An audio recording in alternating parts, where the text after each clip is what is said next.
Assalamualaikum warahmatullahi wabarakatuh. Sebelumnya, perkenalkan nama saya Wahinur Amah. Saya dari Prodi Pendidikan Jasmani Kesehatan dan Rekreasi dari Rombel PJKRC.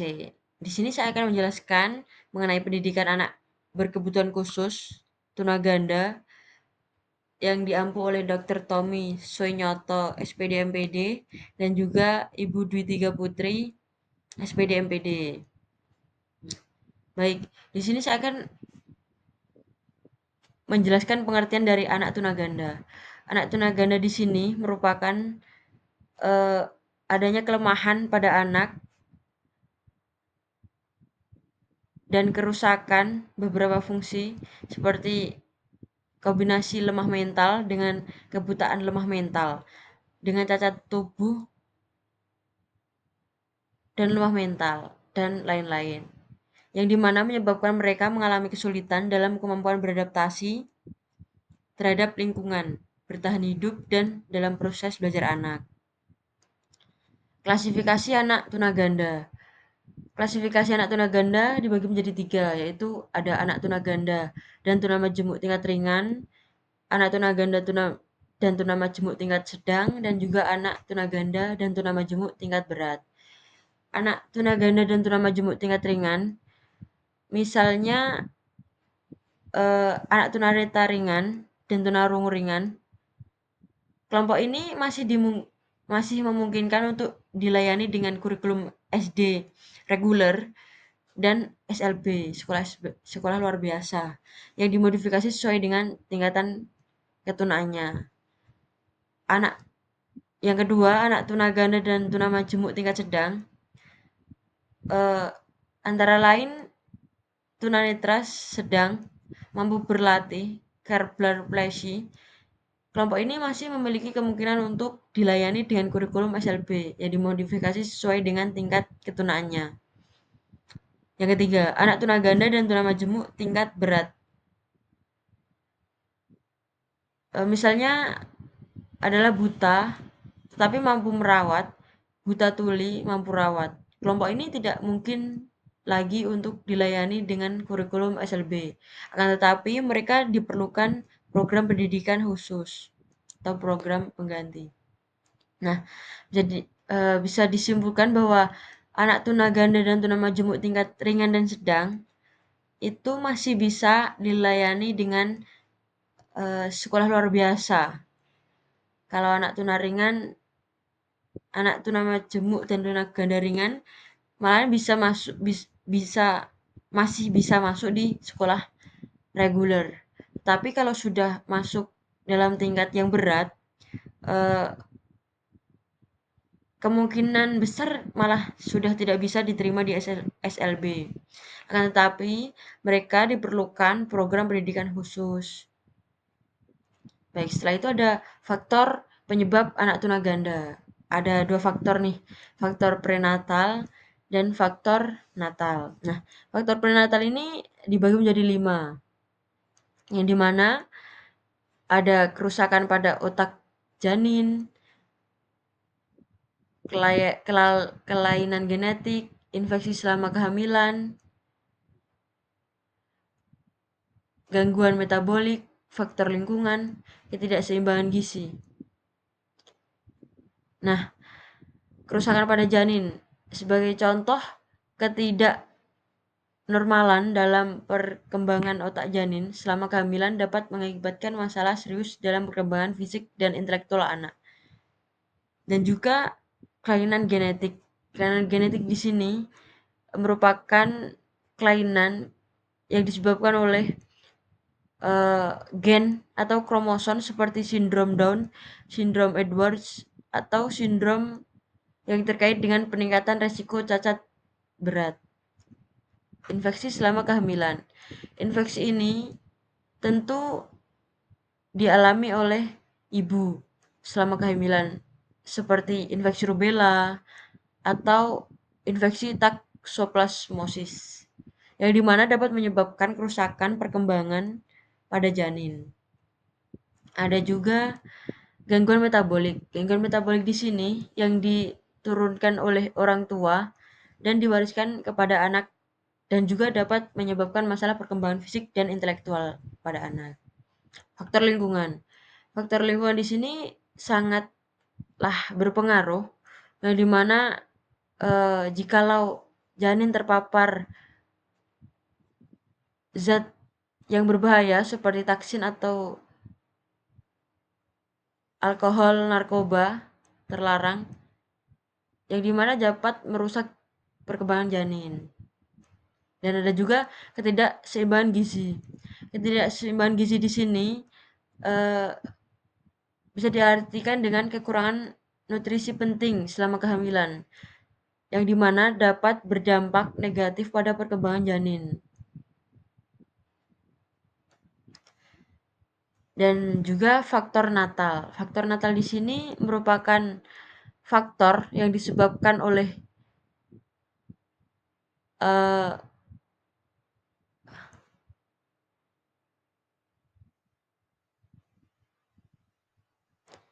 bayi yang kekurangan oksigen dan juga bayi atau janin yang mendapat kekerasan selama dia di dalam kandungan maupun dia sudah keluar menjadi bayi. Bisa mengalami kecelakaan, mengalami jatuh, mengalami benturan saat dia masih dalam kandungan, atau bisa juga dengan pemberian nutrisi yang salah. Yang di situ dapat berpengaruh terhadap otak atau uh, tumbuh kembang pada janin atau anak itu. Setelah itu kriteria anak tuna ganda. Kriteria anak tuna ganda di sini ada 4, yaitu ada keterbatasan fisik, keterbatasan intelektual, masalah kesehatan mental, dan keterbatasan komunikasi. Keterbatasan fisik di sini yaitu anak tuna ganda yang mungkin mengalami keterbatasan fisik seperti kesulitan berjalan, bergerak, atau melakukan aktivitas fisik lainnya. Ada juga keterbatasan intelektual. Keterbatasan intelektual di sini anak tuna ganda yang mungkin memiliki kesulitan dalam mengalami informasi belajar atau komunikasi. Masalah kesehatan mental. Masalah kesehatan mental ini seperti kecemasan atau depresi yang disebabkan oleh tekanan yang timbul akibat menghadapi berbagai tantangan fisik dan intelektual. Keterbatasan komunikasi. Keterbatasan komunikasi ini mereka mungkin kesulitan berbicara atau memahami bahasa lisan dan maupun bahasa isyarat. Nah, macam-macam anak tuna ganda. Ada 6 nih. Tunanetra tunawicara, tunanetra tunarungu, tunanetra tunadaksa, tunanetra tunagrahita, tunanetra tunalaras, tunanetra kesulitan belajar khusus. Yang dimana tunanetra tunawicara ini merupakan kondisi kombinasi antara gangguan penglihatan dengan gangguan berkomunikasi. Kalau yang tunanetra tunarungu, kondisi di mana kombinasi dari gangguan penglihatan dan pendengaran. Kalau yang tunanetra tunadaksa, itu kondisi di mana kombinasi dari gangguan penglihatan dan suatu bentuk kelalaian atau kecacatan pada sistem otot, tulang, persendian, maupun syaraf. Macam-macam, sorry. Tunanetra tunagrahita, yang dimana kondisi seseorang menderita gangguan kombinasi antara penglihatan dan gangguan kognitif. Kognitif di sini seperti gangguan mental, terus sulitnya beradaptasi dengan lingkungan. Ada juga tunanetra tunalaras. yang dimana kombinasi dari gangguan penglihatan dan gangguan mengendalikan emosi dan kontrol sosial. Ada juga tunanetra kesulitan belajar, yang dimana kondisi ini kombinasi antara gangguan penglihatan dan gangguan pada otak, yang dimana sulit membaca dan memahami kata-kata. Penanganan anak tunaganda. Penanganan anak tunaganda ada 4, yaitu penerimaan dan peran keluarga, yang dimana anak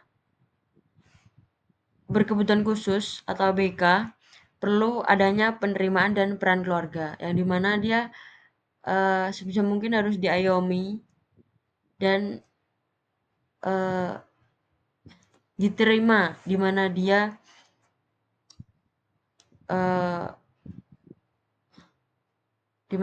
hidup, dan juga perlu adanya peran keluarga. Peran keluarga ini sangat penting karena dia kalau tidak sama keluarga mau sama siapa lagi, kayak gitu kan.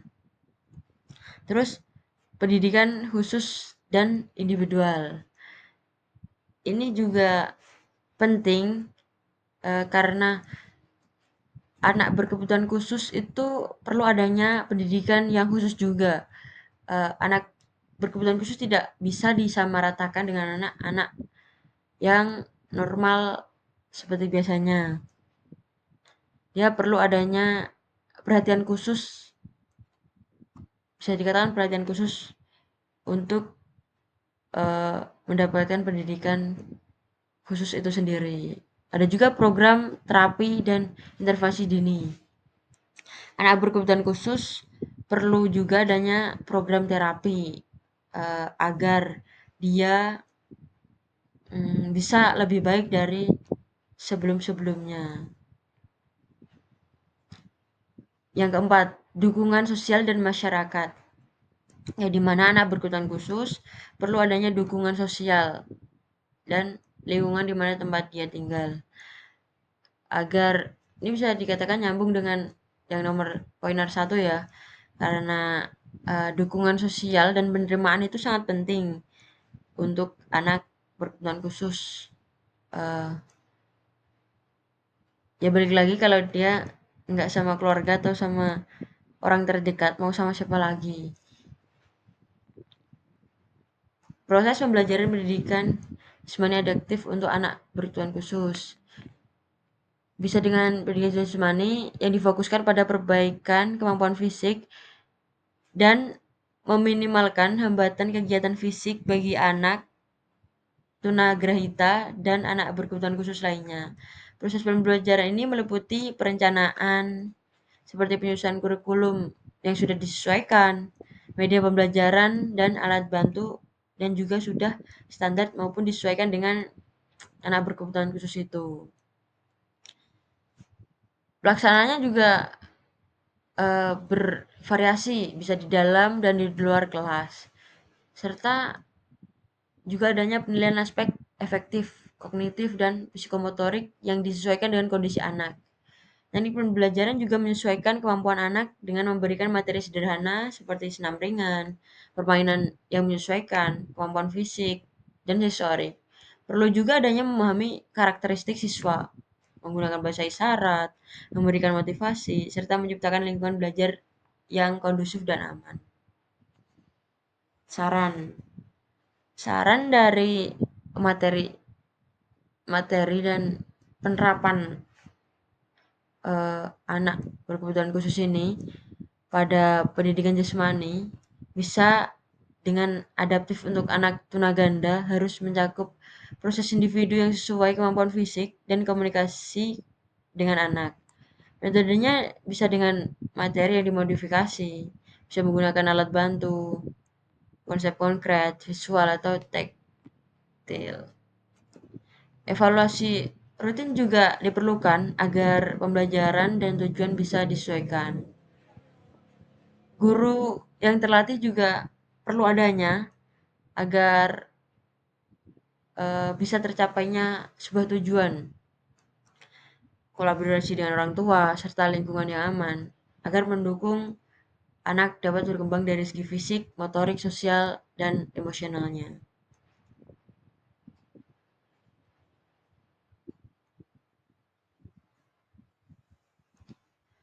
Kesimpulan dari materi ini yaitu kita sebagai tenaga pendidik yang akan datang, kita perlu adanya mempelajari psikologi pendidikan, psikologi anak berkebutuhan khusus, yang dimana kita nggak tahu kapan atau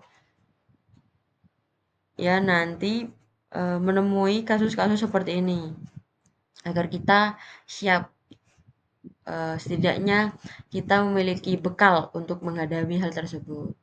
Nah, terima kasih Ibu, itu saja yang bisa saya sampaikan. Mohon maaf jika ada salah kata maupun salah saya dalam menyampaikan. Kurang lebihnya mohon maaf. Wassalamualaikum warahmatullahi wabarakatuh.